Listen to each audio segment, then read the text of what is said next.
गुंडागर्दी करने वाले को पकड़ते हैं और फिर रुपया लेकर के छोड़ देते हैं। दलित वालों को, दलित गरीब लोगों के साथ कोई भी जुल्म अत्याचार होता है तो थाना में दुत्कार करके भगा दिया जाता है, उनका केस नहीं लिया जाता है, उनको केस लेने के लिए रुपया मांगा जाता है।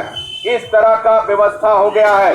आप जाइए मोटेशन कराने के लिए, आप जाइए यहाँ ब्लॉक में सीओ के यहाँ, बिना रुपया के कोई सुनने वाला नहीं है। हम लोगों ने लिखा, हम लोग विपक्ष के हैं, हम लोगों ने लिखा और यहाँ सत्ता के जो मंत्री हैं, प्रभारी मंत्री हैं, वो फोन कर देते हैं कि मैं मंत्री हूँ, सस्पेंड कर दूंगा, मैं तुमको जेल भेज दूंगा। यहाँ कोई जनता की बात नहीं सुनते हैं, इसलिए यहाँ लड़ाई लड़ना पड़ेगा। और वो लोग मंत्री भी इनके बचाव में लगे रहते हैं। जहाँ दलित गरीबों के जो संकट है, जहाँ दलित गरीबों को जरूरत है, उसके खिलाफ ये लोग खड़ा रहते हैं। तो ये सरकार कुल मिलाजुला करके आम नागरिकों के खिलाफ सरकार हो गई है और इस सरकार को उखाड़ फेंकना बिहार के नसीहत के लिए, बिहार के सेहत के लिए, बिहार के विकास के लिए, बिहार के डेवलपमेंट के लिए, बिहार के विकास के लिए, पलायन रोकने के लिए, रोजगार देने के लिए ये जरूरी है। आप लोगों ने देखा कि इस 20 साल से सरकार चल रही है, 20 साल से सरकार चल रही है और विकास के नाम पर क्या है, कई ऐसे सड़कों था, विधानसभा में कई बार हम लोगों ने सवाल किया, तब जाकर के वो सड़क सामने आया और बस स्टैंड से हैदराबाद से लेकर जयपुर से सिम्बुआ ये सरौती की सड़क गया। पुलिस वाले पहुंचे, पूरे लोग हंगामा किए तो पीएमसीएच रेफर किया गया। और ऐसी स्थिति में जान लीजिए कि ये साधारण घटना नहीं थी, ये दिल्ली के निर्भया घटना के तरह, निर्भया कांड जिस तरह से हुआ था उस तरह की घटनाएं ये घटी है। तो आप समझ सकते हैं कि भाजपा का राज जैसे ही मजबूत होता है, भाजपा का पकड़ जैसे ही मजबूत होता है सत्ता में, तो बच्चियों के ऊपर बलात्कार की घटनाएं बढ़ती है। मध्य प्रदेश में आपने देखा कि किस तरह से एक बच्ची के, एक औरत की हत्या कर दी गई, बलात्कार किया गया और उसको गर्भाशय को निकाल दिया गया।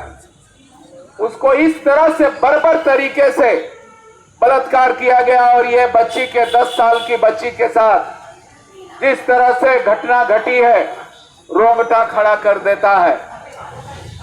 घटना घट सकती है, सरकार कहेगी, लेकिन घटना घटने के बाद सरकार का जो रोल होना चाहिए, सरकार का जो उसमें जो जिम्मेवारी होनी चाहिए, उस जिम्मेवारी में हर जगह सरकार फेल है और हर जगह सरकार के नाकामी का एक से एक उदाहरण सामने आ रहा है।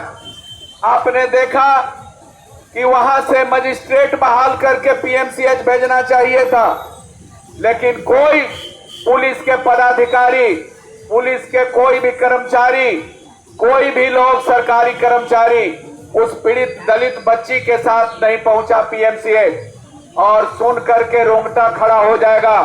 ये पीएमसीएच के दरिंदगी तो और चरम पर पहुंच गया कि वो करीब 7-8 घंटा तक वो कराहते रह गई, ये एम्बुलेंस में कराहते रह गई और उसको इलाज नहीं किया गया। और उस निर्लज वहां के पदाधिकारी, वहां के सुपरिटेंडेंट कहते हैं कि हम एम्बुलेंस में इलाज कर रहे थे। पीएमसीएच में कोई पहुंचेगा और कह रहे हैं कि हम एम्बुलेंस में इलाज कर रहे थे। यह कौन सा मानवता है? यहाँ डॉक्टर की मानवता खत्म हो गई है। ये डॉक्टर की मानवता क्यों खत्म हो गई है? और निर्लज होकर के मंगल पांडे जो सत्ता संभाले हुए हैं, वो वहां लूट का अड्डा बनाए हुए हैं, अस्पताल लूट का अड्डा बनाए हुए हैं, हर जगह लूट का अड्डा बनाए हुए हैं, आउटसोर्सिंग के जरिए सब चीजों को लूटने में लगा हुआ है और ये सरकार चल रही है। साथियों, वहां डॉक्टर उस दलित बच्ची के इलाज करने की हिम्मत नहीं कर सके। वो इसीलिए ना कि वो दलित बच्ची थी, वो दलित बच्ची थी।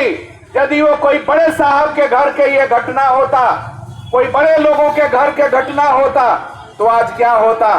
इस तरह के दलित गरीबों के साथ, अति पिछड़ों के साथ, कमजोर वर्गों के साथ, अल्पसंख्यकों के साथ जो सरकार का रवैया है, यह स्पष्ट दिखाता है कि यह सरकार बड़े बड़े कारपोरेट और बड़े बड़े नौकरशाहों के शिकंजों में घिर गई है और आम लोगों की जिंदगी के बारे में सरकार की कोई जिम्मेवारी नहीं रह गई है।